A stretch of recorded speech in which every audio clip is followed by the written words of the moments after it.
Viewers, once more again, we return back to another episode on the consequences of the English Revolution.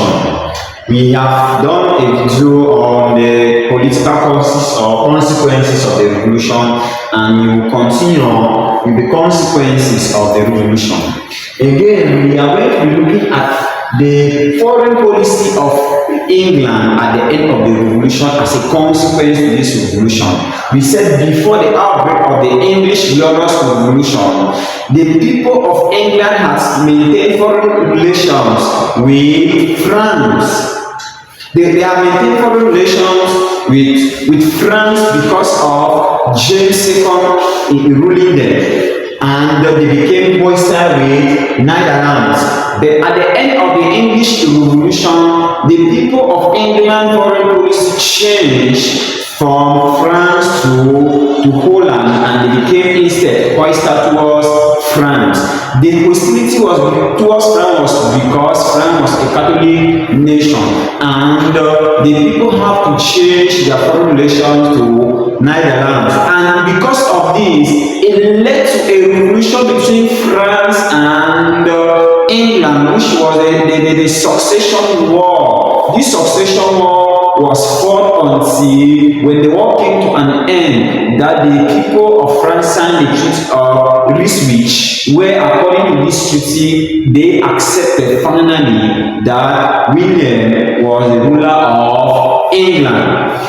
Again, another impact of the revolution, we look at it in the dimension of military. We said before the revolution, the king of England was able to put up a standing army in time of peace. But when the revolution came to an end, and when the Bill of Rights was put in place, the Mutiny Act of 1689 prohibited the king of establishing a standing army or a navy where he was to use it as an instrument of arbitrary rule, molestation, and torture. So the king was no longer supposed to put in place a standing army in time of peace in England. Any standing army was regarded as illegal in England.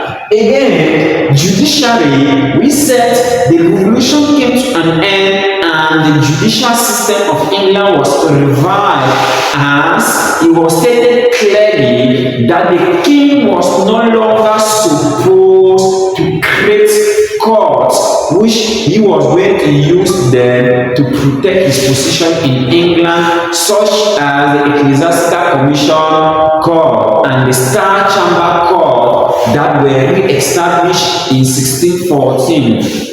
That were banned in 1614, but when James came to power, he re-established these two courts, the Star Chamber Court and the Ecclesiastical Commission Court in 1685. So the judicial system prevented the creation of courts by the king, whom he could use this court to protect the interests of the Catholics in England. Religiously, we said the revolution solved the problem of succession into the English throne, in that it made it clear that no Catholic or Roman Catholic or any person that got married to a Roman Catholic was supposed to take the position in England or supposed to rule England or handle the throne. It's on this religious point, we also see a situation whereby all denominations were granted freedom of worship in England except of the Catholics and the Jews. And again, we said under this religious, the people of England or the church in England was now under the parliament, as clergymen and bishops were to take the oath of allegiance to the parliament. So these were some of the consequences. In the direction of the economic impact of the revolution, we said the English Revolution brought peace and stability in England, and this peace and stability contributed to the economic growth of the people of England, in the sense that it gave room to scientists to carry out innovations in the agricultural and industrial sector that heavily improve and boost the economy of the English people. We will be talking about the agrarian revolution and the industrial revolution in Europe. They are terms to the revolution in England that came to an end, and scientists were able to do innovations and research, and England became the workshop of the world. England became a place where other countries in the world went to study on agricultural research, where other countries tap their industrial knowledge to prosper all over the world. Again, economically, the revolution in England was beneficial because it brought in peace, and this peace was accompanied by some economic institutions that were emerged in England, such as the National Debt Scheme of 1693 and the Bank of England. The Bank of England came in and gave loan to so many British investors at the rate of 8%. With this, the British people were able to develop their economy because of the banking system that was improved in England.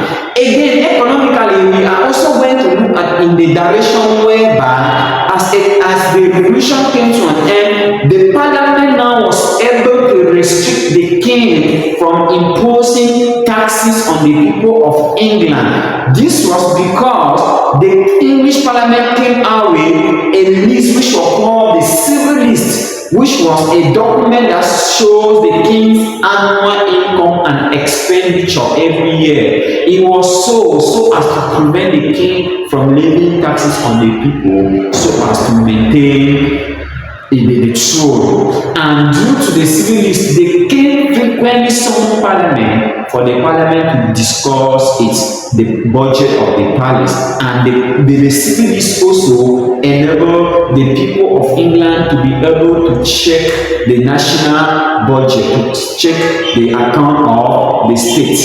These effects all were positive to the people of England. These are some of the impact of the English Revolution. As I earlier gave questions for those of you writing advanced level history, you should not only dwell on the causes of the English Revolution. We should not only be expecting a question to come on the Bill of Rights. We should not only be expecting questions to come on the glorious and inglorious aspect, as well as the Revolutionary Settlement Act. We should also be expecting questions on the impact of the glorious revolution. As I earlier said, a question could be framed in different ways. They could ask a question, assess the political, economic, and religious impact of the English Revolution of 1688 to 1689. Or they could change the question and frame it that the English Revolution was glorious, but without its consequences discussed. All these are aligning the impact of the revolutions as we have given you in this video and the previous one. Don't forget to subscribe to the comment box. Put your questions there for clarification. We are done with the topic, the English Glorious Revolution. Follow Benjamin Academy. You are going to watch all the videos in all the topics, subtopics that concern this topic, and then you ask your questions for further clarification.